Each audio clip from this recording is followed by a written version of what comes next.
Hi everyone, my name is Sithy Ben. I am a member of Testimony Ministries and a returning citizen. Currently, I am also graduating the Urban Ministry Institute, TUMI, and hoping to be a student here at Fuller Theological Seminary.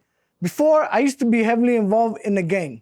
I was involved in a gang shooting where an innocent bystander was shot, and it devastated me because I knew the person. And because of the gun and gang enhancement, I was severely sentenced to a combined total of 40 years to life. Now, I thank God that nobody had passed away. But again, though, the gun and gang enhancement made the sentencing very draconian. So when I was facing this 40 years to life, I fell into a deep depression. I thought that okay, it's something that I'm gonna face. There's no second chances, no forgiveness. And now that God had opened my eye and I seen that every human being was made in his image, now, not only I love God, but I love people. And then God is amazing.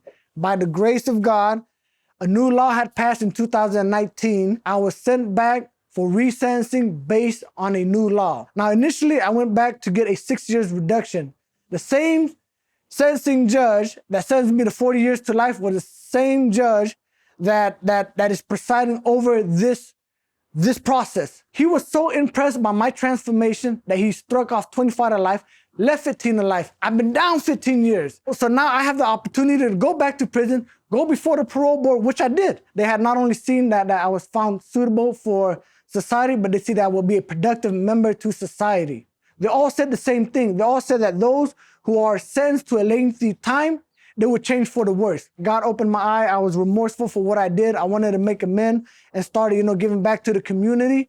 And then now God is just so awesome where God blessed me with a release date in 2020. I am Cambodian.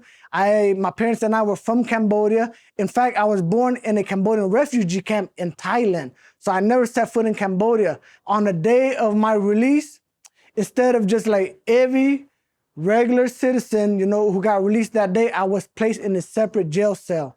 And I had to watch everyone released and go home that day while I was held back. Next thing you know, I seen 2 ICE agents came in, shackled me and detained me and took me to an ICE detention center because I was not born here. And thankful that ACLU had won this lawsuit against ICE where it's a danger to our safety for being detained during the pandemic, during COVID-19.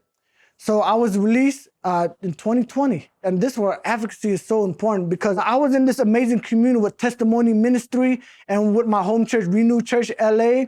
And there was just so many support coming my way and love. But I was with other men that did not receive that type of support. And I see what happened firsthand. They had relapsed back to criminality, back to alcohol and drug abuse. When I seen that, I wanted to step in and help in. And I started to become more involved. Right now I'm a co-founder of the Made New Foundation. We're heavily involved in the reentry field and, networking with other organizations to help people out and to help make, laws more effective and helpful for people like us coming home, for us returning citizens. This where it's very important that the church community, and just welcoming people back. And like right now in my experience, with Testimony Ministry and with Renewed Church LA, the experience is just amazing where I'm involved in community, where I'm involved in fellowship and be out here in the free world, be able to be active, be able to transition back into society where there is love, there's acceptance, there's that warm welcome and that just helping to support and be on track and be that productive member in society. So being out 2 years, I am still facing deportation. And the only way to combat that, to combat exile, is through a governor's pardon. And right now, through the advocacy of many wonderful organizations, I have so many people involved right now where they are helping me out with my pardon application and petition. And right now we have that going on and you can help out. You can help out with my petition, signing on and, to keep me home. This is the only home that I know. And I pray that God finds fitting to continue to use me here in the United States and continue to be of service and to provide the same services that I have received. And, I'm just so grateful for all the organizers out here and the advocacy group that's out here for returning citizens like me.